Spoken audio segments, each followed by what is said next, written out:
yaitu yang pertama yaitu struktur tambahan. Struktur tambahan ini hanya dimiliki oleh beberapa jenis bakteri. Yang pertama adalah kapsul atau lapisan lendir, yaitu lapisan di luar dinding sel pada jenis bakteri tertentu. Kebanyakannya bentuknya biasanya bakteri mempunyai lapisan lendir ini menyelubungi dinding sel. Fungsinya apa sih sebenarnya dari kapsul ini? Untuk melindungi sel terhadap faktor lingkungan atau kekeringan, kemudian sebagai pengikat antar sel. Jadi kapsul ini berhubungan dengan faktor virulensi atau keganasan dari bakteri-bakteri. Jadi bakteri yang mempunyai kapsul ini biasanya merupakan jenis bakteri yang dia tahan panas, tahan bahan kimia, tahan sel fagosit, sehingga apa? Sehingga bisa jadi bakteri ini akan masuk ke dalam bakteri yang patogen, jadi tidak mudah mati. Kemudian pembentukan kapsulnya ini sangat dipengaruhi oleh medium pertumbuhan dan juga dari kondisi lingkungannya. Struktur tambahan yang kedua yaitu flagel. Flagel atau bulu cambuk. Bentuknya seperti benang halus yang keluar dari sitoplasma dan bisa menembus dinding sel yang digunakan bakteri sebagai alat pergerakan. Jadi banyak bakteri ini menggunakan flagel untuk bergerak. Bakteri yang mempunyai flagel ini biasanya bakteri yang bentuknya lengkung dan sebagian yang berbentuk batang ditemukan adanya flagel. Jadi bakteri yang jenisnya kokus biasanya tidak punya flagel. Kemudian pili. Pili ini benang-benang halus yang menonjol keluar dari dinding sel. Pili ini hampir mirip dengan flagel, tapi lebih pendek, kaku dan berdiameter lebih kecil dan tersusun dari protein. Nah, si pili ini biasanya dimiliki oleh bakteri gram negatif.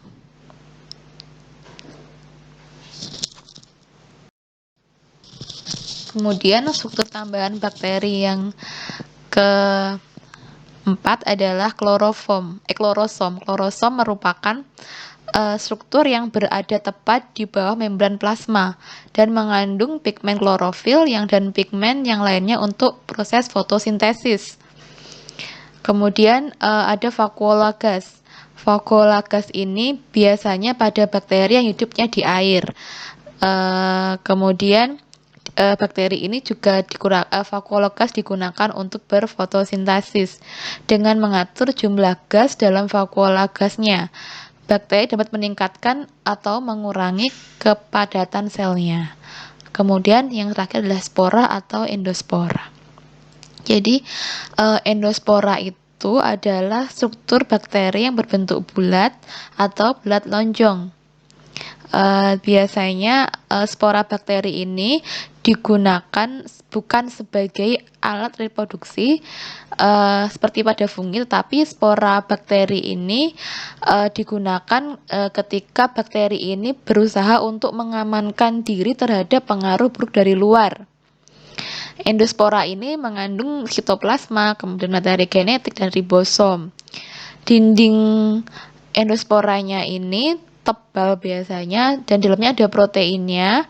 Kemudian endospora ini biasanya tahan pada saat kondisi yang tidak menguntungkan, yaitu bisa kekeringan, radiasi cahaya, protein, kemudian suhunya tinggi, ada zat-zat kimia, itu maka bakteri membentuk namanya endospora.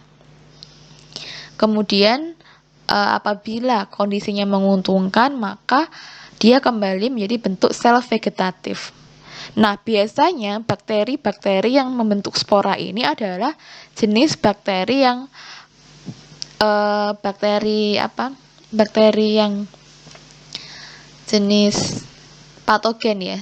Jadi kalau misalnya nanti kita ingin lihat, apakah bakteri yang saya teliti ini apakah bakteri patogen, ya kita lihat apakah dia ada endosporanya. Contohnya adalah jenis bakteri Clostridium botulinum. Nah, ini sebelah kanan ini ada contoh dari spora bakteri. Jadi yang warna merah itu adalah bakteri bentuknya batang atau basil. Nah, sporanya itu yang warnanya biru-biru.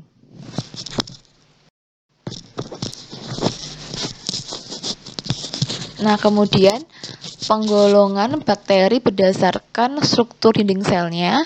Jadi ada yang bakteri gram positif dan bakteri gram negatif. Jadi untuk yang bakteri gram positif ini biasanya mengandung struktur dinding selnya tebal, lapis tunggal atau molayer. Kemudian kalau yang negatif dia lapis 3 atau trilayer. Kemudian komposisi dinding selnya. Jadi kalau yang gram positif dia kandungan lipidnya rendah, kemudian peptidoglikannya lapisannya tunggal. Kalau yang gram negatif kandungan lipidnya tinggi dan tidak mengandung asam teikoat. Kemudian untuk nutrisinya sendiri ada yang gram positif rumit, kalau yang gram negatif sederhana. Kemudian untuk kerentanan terhadap obat, yaitu obat yang untuk antibiotik itu penisilin. Kalau yang bakteri gram positif ini lebih rentan, jadi lebih gampang mati. Kemudian kalau yang gram negatif ini kurang rentan. Jadi kalau lebih tahan yang mana? Jadi bakteri yang gram positif lebih tahan terhadap kondisi lingkungan yang ekstrim. Kemudian yang kalau bakteri yang jenis gram negatif biasanya kurang tahan. Nah, lantas bagaimanakah caranya kita untuk mengetahui bahwa bakteri itu masuk gram positif atau gram negatif? Nah, antaranya dengan menggunakan pewarnaan gram. Jadi, pewarnaan gram atau metode gram adalah teknik pewarnaan yang paling penting dan paling sering digunakan untuk mengidentifikasi bakteri. Nah, dalam proses ini olesan bakteri yang sudah terfiksasi, ya, nanti kita lakukan namanya fiksasi bakteri, kemudian nanti dikenai larutan-larutan sebagai berikut, yaitu zat pewarna kristal violet, larutan yodium, kemudian larutan alkohol atau bahan pemucat, dan zat pewarna tandingannya berupa zat warna safranin atau air fusin. Nah, bakteri yang terwarnai dengan metode ini adalah bakteri gram tadi positif dan gram negatif. Bakteri yang bakteri yang tergolong dalam gram positif akan mempertahankan zat pewarna kristal violet dan karenanya akan tampak biasanya berwarna ungu ketika kita lihat di bawah mikroskop gitu. Jadi kalau bakterinya gram negatif dia akan kehilangan zat pewarna kristal violetnya setelah dicuci dengan alkohol dan sewaktu diberi zat pewarna tandingannya dengan zat pewarna air fusin atau safranin akan tampak berwarna merah. Nah, perbedaan ini biasanya disebabkan karena perbedaan struktur kimiawi dari dinding selnya. Jadi kalau yang membedakan antara bakteri gram positif dan bakteri gram negatif adalah dari LPS atau lipopolisakaridanya. Jadi komponen si LPS ini akan dilepaskan ketika sel bakteri lisis, begitu. Nah, sekarang kita masuk kepada subpokok bahasan macam-macam bakteri berdasarkan nanti ada cara mendapatkan makanannya, ada cara dari sumber oksigennya, kemudian suhunya. Nah, ini kita fokus ke sumber oksigen yang diperlukan saat respirasi. Sama seperti manusia, ternyata bakteri juga ada yang butuh oksigen. Yang pertama, kita sebut sebagai bakteri aerob obligatif, merupakan bakteri yang dia mutlak membutuhkan oksigen untuk bertahan hidup. Contohnya adalah nitrobakter. Jadi kalau kita ingin mengisolasi nitrobakter di alam, berarti kita butuh tempat yang mempunyai sumber oksigen yang cukup. Jadi kalau bakteri nitrobakter ini akan mati kalau kita menggunakan wadah yang tertutup. Kemudian bakteri anaerob obligat, ya, atau bakteri yang tidak membutuhkan oksigen. Contohnya adalah bakteri jenis Clostridium tetani. Itulah kenapa biasanya Clostridium ini akan timbul ketika kita ada luka yang sangat kecil, karena tentu saja kita tidak karena lukanya kecil, maka si tetani ini bisa hidup tempat yang tidak butuh oksigen. Yang ketiga adalah bakteri anaerob fakultatif. Jadi bakteri yang bisa hidup dengan atau tanpa oksigen. Jadi ini ya, kalau misalnya ada oksigen dia hidup, nggak ada pun juga ternyata dia masih hidup. Contohnya adalah bakteri patogen atau yang kita sebut sebagai Escherichia coli. Macam-macam bakteri berdasarkan suhu yang diperlukan. Jadi ada 5 jenis bakteri atau kelompok bakteri berdasarkan suhu yang diperlukannya. Jadi ada namanya suhu minimum, suhu optimum, dan suhu maksimum. Jadi kalau suhu minimum itu adalah suhu minimal suatu bakteri dapat hidup tapi tidak optimal. Kalau suhu optimum adalah suhu optimal bakteri dapat berkembang biak secara sempurna dan secara optimal. Kemudian kalau suhu maksimum adalah suhu maksimal bakteri dapat hidup dan mampu hidup. Yang pertama adalah bakteri psikrofilik. Dia bakteri yang tumbuh di suhu yang lumayan rendah, sampai minus 10 derajat Celcius.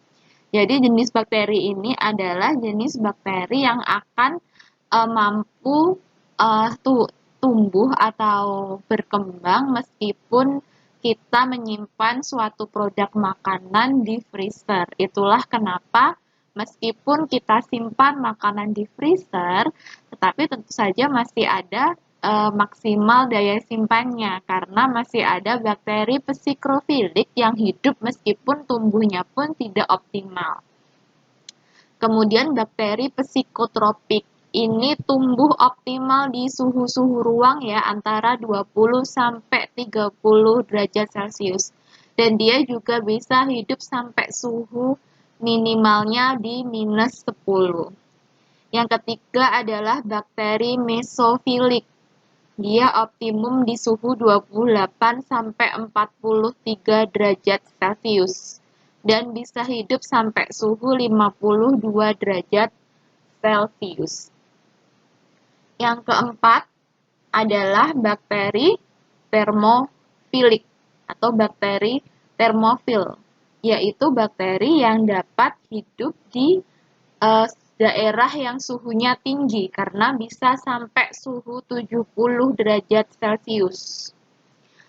Nah, bakteri termofilik dan bakteri ekstrim termofilik ini merupakan bakteri yang akan mengganggu ketika kita melakukan proses sterilisasi dengan cara pemanasan dengan sistem biasanya kalau suhunya 70 berarti pasteurisasi ya. Itulah kenapa susu yang dipasteurisasi itu masih bisa rusak karena mungkin ada bakteri termofilik yang belum mati saat proses pemanasan. Berdasarkan cara memperoleh makanannya atau berdasarkan nutrisinya, bakteri itu juga kita bedakan menjadi dua jenis, yaitu jenis bakteri heterotrof dan bakteri autotrof. Jadi kalau bakteri yang heterotrof ini, dia hidup dengan memperoleh makanan berupa zat organik dari lingkungannya. Karena bakteri jenis ini tidak dapat menyusun sendiri zat organik yang dibutuhkannya. Nah, bakteri heterotrof ini juga bersifat saprofit, yaitu bakteri yang mendapatkan zat organik dari sampah atau dari kotoran, kemudian dari bangkai dan juga bisa juga dari sisa makanan manusia. Bakteri ini biasanya menguraikan zat organik menjadi zat anorganik, yaitu CO2, H2O, energi, dan mineral. Contoh bakteri jenis ini adalah bakteri Escherichia coli yang ada di dalam usus manusia, yaitu bakteri contoh yang saprofit ya. Kemudian yang kedua yaitu bakteri heterotrof yang bersifat parasit. Bakteri ini bisa merugikan manusia maupun hewan dan tumbuhan. Karena apa? Karena bisa menyebabkan sakit atau yang kita sebut sebagai patogen.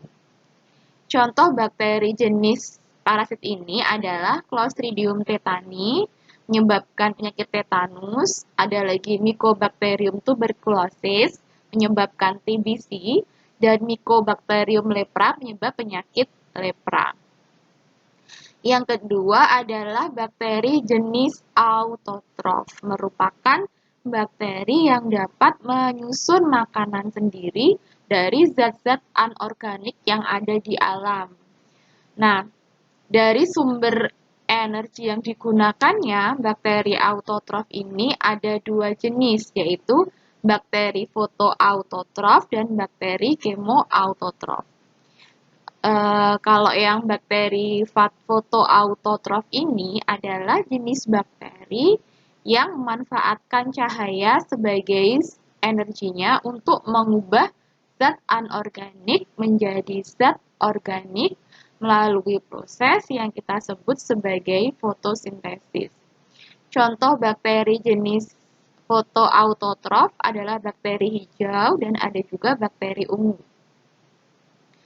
Kemudian bakteri jenis kemoautotrof yaitu jenis yang bermanfaat bakteri yang menggunakan dalam energi kimia Yang yang pertama diperolehnya adalah pada bakteri saat asam terjadi laktat. perombakan zat Merupakan kimia jenis dari bakteri molekul yang yang kompleks mampu menjadi menghasilkan molekul asam yang laktat, lebih sederhana hidrogen dengan cara peroksida, melepaskan zat antimikroba, hidrogen. dan hasil Contoh metabolisme dari lain bakteri yang jenis memberikan kemoautotrof positif adalah bagi tubuh. bakteri Jadi Nitrosomonas bakteri asam dan laktat ini Nitrosococcus. Juga sering ada disebut juga sebagai bakteri bakteri baik pada nitrobakter manusia. dan bakteri Rhizo. Nah, bakteri asam laktat ini juga dapat kita isolasi akan digunakan untuk menghasilkan antimikroba yang digunakan di dunia medis sebagai probiotik. Ya. Nah, si probiotik ini bermanfaat bagi kesehatan kita, yaitu berkaitan dengan memperbaiki daya cerna laktosa, mengendalikan bakteri-bakteri patogen dalam pencernaan kita, menurunkan serum kolesterol, kemudian juga bisa sebagai antikarsinogenik, membantu sistem imun kita, kemudian juga untuk memproduksi vitamin B dan juga untuk inaktivasi senyawa-senyawa beracun yang ada di dalam pencernaan. Selanjutnya ada kelompok-kelompok bakteri Untuk yang selanjutnya ada bakteri bisa asam menghasilkan askat enzim adalah contoh dari bakteri penghasil Yang pertama asam adalah asetat. bakteri Nah, proteolitik. dia merupakan kelompok Adalah bakteri yang juga penting yang dalam bisa fermentasi memproduksi makanan. enzim Nah, si protease bakteri secara ini dia tumbuh baik ekstraseluler. pada pH di Enzim bawah ini 5. bermanfaat Biasanya untuk memecah bakteri protein asam asetat yang ini bersifat diproduksi gram-negatif. di dalam Kemudian sel akhir. bersifat Kemudian nanti akan aerob-obligatif dibebaskan ya. Jadi keluar dia dari perlu sel. oksigen Makanya kita dan sebut berbentuk sebagai batang yang motil. ekstraseluler. Yang ketiga Jadi ada bakteri semua asam bakteri itu propionat. punya namanya Jenis enzim bakteri protease, yang tapi bisa ada untuk di dalam memproduksi selnya asam dan tidak propionat. semua bakteri ini biasanya memiliki digunakan enzim untuk protease fermentasi di susu. luar atau yang Contohnya kita sebut adalah sebagai ekstraseluler. Selanjutnya ada Contohnya yang golongan bakteri Staphylococcus dan golongan halotoleran. Bacillus. Merupakan jenis bakteri yang Selanjutnya mampu ada bertahan bakteri hidup pada lipoliptik. konsentrasi Lipo garam yang berarti tinggi, lipid, biasanya litik, di atas memecah. 10%. Jadi bakteri yang dapat Contoh memecah spesiesnya lipid. adalah Jadi Bacillus, bakteri jenis ini akan Micrococcus, dan menghasilkan Pseudomonas. enzim lipase Jadi yang kalau kita merupakan melakukan produk pengawetan metabolisme pangan primer pada menggunakan bakteri penggaraman, tersebut selalu masih yang ada akan bakteri digunakan yang untuk hidup. Jadi kan memecah penggaraman lipid. itu berfungsi Contohnya untuk adalah bakteri meminimalisir kalau misalnya Staphylococcus. ada Jadi bakteri golongan mikrobaktersa atau patogen. Staphylococcus ini Tapi ternyata ada mempunyai banyak jenis-jenis fungsi. bakteri halotoleran. Itulah kenapa Kemudian meskipun kita sudah mengawetkan pangan dengan karena penggaraman, tadi kan bakteri selalu lipolipid tadi masih kan bisa akan memecah lipid. tercemar Jadi oleh bakteri lipase dan dari bisa bakteri busuk. ini kebanyakan Kemudian selanjutnya bakteri asidurik adalah jenis bakteri yang mampu bertahan pada pH yang rendah sebagai indeks kurang dari dari 4 ya pH-nya. Kenapa? Karena Asam ketika berarti. ada bakteri Contohnya coli adalah di dalam bakteri air, lactobacillus. maka bakteri ini bisa Biasanya menimbulkan bakteri ini patogen digunakan pada pangan. untuk fermentasi Contohnya pada adalah jenis susu, Escherichia menghasilkan yang coli kita dan sebut sebagai Enterobacter. yogurt ya. Kemudian Jadi bakteri bakteri lactobacillus ini coliform dapat fecal hidup merupakan pada kelompok pH yang bakteri lumayan pembentuk rendah.